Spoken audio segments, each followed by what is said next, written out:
Hello বন্ধুরা, দুর্দান্ত স্বাদের একটা রেসিপি নিয়ে চলে এসেছি। খয়রা মাছের চচ্চড়ি, চুনো মাছের চচ্চড়ি দেখতে পাচ্ছ, ছোটো মাছের চচ্চড়ি। এবার সেটা রেসিপিটা রান্না করবো। কড়াইতে তেল দিলাম, দিয়ে মাছটা দিয়ে দিলাম, দিয়ে মাছটা উল্টিয়ে এবার তুলে নিলাম, দিয়ে লাল লাল করে ভাজা হয়ে গেল। একটু লাল লাল করে না ভাজলে স্টেনো গন্ধ বেড়ায়, খয়রা মাছে একটু গন্ধ বেড়ায়, সেই জন্য লাল লাল করে ভেজে নিয়েছি। আর বন্ধুরা, তোমরা যদি ফেসবুক থেকে দেখে থাকো আমার রেসিপিটা, তাহলে পেজটা আমার ফলো করে দেবে। আর ইউটিউব থেকে দেখলে আমার চ্যানেলটা সাবস্ক্রাইব করবে। এই যে মাছটা দেখতেই পাচ্ছ, আজকে মাছটা চচ্চড়ি করব। সবাই কীভাবে খায় জানি না, তো আমি যে রেসিপিটা করছি তোমরা একবার বাড়িতে ট্রাই করে দেখবে, আশা করি ভালো লাগবে।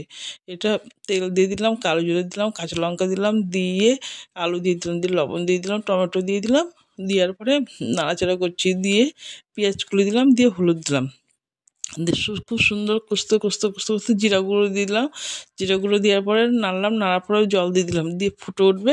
আলুটা যখন সিদ্ধ হয়ে যাবে তখন মাছটা দিয়ে দেবো। তো রেসিপিটা কেমন লাগলো অবশ্যই জানাবে।